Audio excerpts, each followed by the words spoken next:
안녕하세요. 이번에는 특별하게 애완동물 중 사육 난이도가 가장 높은 동물 탑5를 나름대로 정해서 영상을 만들어 보았습니다. 뭐 고래니, 팬더고미니, 심해어니 우리가 현실적으로 키울 수 없거나 불법인 경우 말고 실제로 우리나라에서 구해서 합법적으로 키울 수 있는 동물을 중심으로 이야기해 보겠습니다. 순위는 완전히 저의 주관적인 판단으로 만든 거지만 제가 직접 키워본 것도 있고 주변에서 키우시는 분들을 보기도 하고 그동안의 사육 경험을 바탕으로 최대한 객관성 있게 만들어 보았습니다.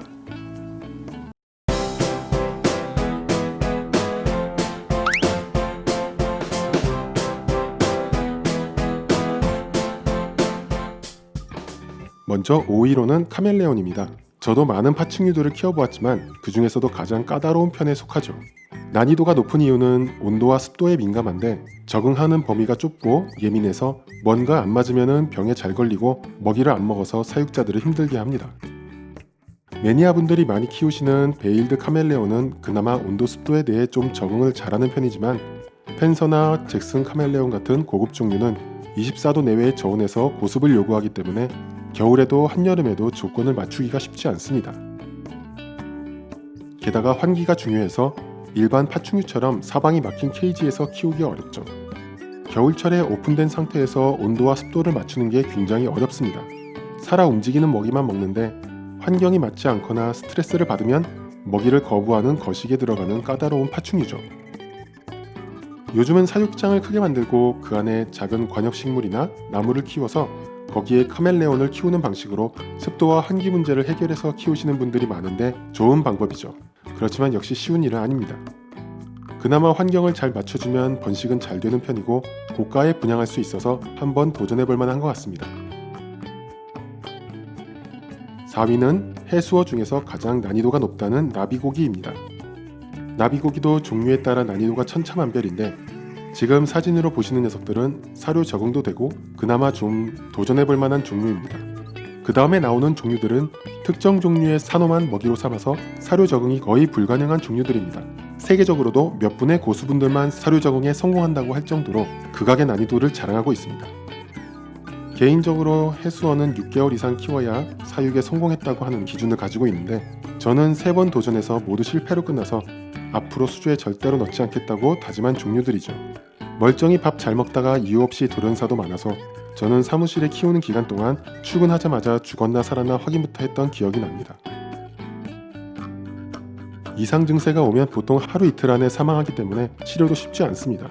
그럼에도 해수어치고는 저렴한 가격과 예쁜 모습에 반해서 키우고 싶다면 지금 영상에 나가는 종류들을 추천해드립니다. 특히 스레드핀 나비의 경우는 미국의 한 수족관에서 12년간 사육했다는 기록이 있을 정도로 큰 수조에서 안정된 수질이 유지된다면 한번 키워볼 만한 것 같습니다. 요즘에는 운송기술도 좋아지고 사육기술도 많이 공유되어서 장기 사육하시는 분들도 꽤 계시는 것 같습니다. 넓은 곳을 활발히 돌아다니는 편이라서 수조는 클수록 좋을 것 같고요. 질산염도 미량만 검출되는 수질에서 키우는 게 좋고 비슷한 종류끼리는 싸우는 경우가 많아서 합사하실 땐 공부를 좀 하셔야 한다고 합니다. 3위 나뭇잎 거북. 개인적으로 파충류 사육을 육지 거북을 통해 본격적으로 시작했고 습지 거북이나 수생 거북 등 수많은 종류의 거북이를 키워봤었는데 정말 난이도가 제각각입니다. 그 중에서 독특한 등갑을 하고 얼굴은 거북이보다 닭머리를 연상시키는 귀여운 나뭇잎 거북이를 3위로 올렸는데요. 요즘에는 거의 수입되지 않지만 20년 전에는 한국 희귀 애완동물의 원조 청계천 수족관 거리에서 종종 수입되었습니다. 당시 저는 거북이 매니아 동호회 활동을 하고 있었는데 1년에 몇 번 정도 수입되어서 고무다라이에 넣고 한 마리에 5만원에 팔았던 기억이 아직도 생생합니다. 그때 옐로우 마진 터틀도 선물 받아서 1년 정도 키우다가 분양한 경험이 있었는데 당시 10만원 정도 했었는데 지금은 가격이 엄청 올라서 놀랐습니다. 여튼 지인을 비롯해서 그래도 많은 매니아들이 습지 거북이에 관한 정보를 해외 사이트에서 공부해가며 키웠던 기억이 있었는데요. 나뭇잎 거북은 그렇게 많이 수입되었는데 사육에 성공한 케이스가 전무했었습니다. 이유는 모르겠는데 거의 먹이를 먹지 않아서 실패했고 제 지인들도 환경에 맞춰주고 가진 노력에도 대부분 먹이를 거부하다가 죽었죠. 외국 서적에는 지렁이나 달팽이가 주식이고 고산지대에 사는 종이다 보니 비교적 저온을 좋아한다고 했는데 아마도 사육 정보가 부족해서 그랬던 것 같습니다. 그리고 영상을 만들면서 자료사진을 찾아보다 보니 완전 육식이라서 핑키를 먹고 있는 사진이 있네요. 당시에는 사료나 곤충으로 먹이 붙임을 시도했었는데 지금 수입되면 핑키로도 시도해볼 만한 것 같습니다. 그리고 요즘은 수입할 때도 상태가 좋게 들여오지만 당시 열악한 수입 환경과 수족관에서 관리가 한몫했었던 것 같네요. 한때 팽매는 국내 번식이 불가능하다고 했었는데 우리나라에도 번식해서 분양하는 분도 계시고 수리남 홈프로그는 역시 먹이를 먹지 않고 돌연사가 많아 사육이 어렵다고 했었는데 사육의 비밀이 밝혀지며 요즘은 성공적으로 키우시는 분들도 꽤 있으시죠. 나뭇잎 거북도 지금 다시 수입되어 오면 정보가 많이 알려져 성공하는 분들도 있지 않을까 싶습니다. 2위 쿠낙. 호주를 비롯한 오세아니아에는 세계에서 가장 큰 민물가재인 태즈메니안 자이언트 크레이피쉬를 포함해서 매니아들을 열광시키는 대형 담수가재들이 많이 있습니다. 난이도 2위는 그 중에 머레이 가재, 블루마론과 함께 극악의 난이도 가재 3인방 중 최고의 난이도를 가진 쿠낙 가재입니다. 제 지인이 키웠었는데 도대체 저렇게 예민한 동물이 있을까 싶을 정도로 까다롭습니다. 20도 정도의 저수온을 필요로 하는데 24도가 넘으면 스트레스 받아서 죽을 정도입니다. 우리나라 여름철에 만만치 않은 일이죠. 고성능의 냉각기는 필수입니다. 용존산소도 아주 많아야 돼서 에어펌프도 기본이고 또한 아주 깨끗한 물을 필요로 해서 최소 외부 여과기 설치는 기본에 자주 물갈이를 해주어 질산염 관리도 해주어야 됩니다. 조용한 것을 좋아해서 농담으로 주인이 쳐다본다고 스트레스 받아 죽는다는 표현이 있을 정도입니다. 수조 안에 돌멩이 위치를 바꾸면 스트레스 받아서 사망, 갑자기 불 켰다고 스트레스 받아서 사망, 수조에 자기 모습이 비쳐서 놀라서 사망, 그냥 사망. 매니아층에서 반농담으로 쿠낙의 사망 원인을 이렇게 이야기할 정도로 굉장히 까다로운 데다가 그만큼 운송비도 비싸서인지 애완가재 중 초고가를 형성하고 가끔 수입이 되고 있는데 번식을 하시는 고수분도 있다고 하지만 1년 이상 키운 분들이 국내의 극소수일 정도입니다. 지인의 경우 잠시 정전으로 2시간 정도 에어펌프가 멈췄는데 죽었다고 하네요. 비행기 운송으로 왔을 텐데 도대체 어떻게 수입이 되는지도 궁금할 정도로 예민하고 까다롭습니다. 저는 개인적으로 블루마론을 훨씬 더 좋아하는데 난이도도 쿠낙보다 쉽고 색도 화려하고 활동성도 좋아서 그나마 키워볼만 한 것 같더군요.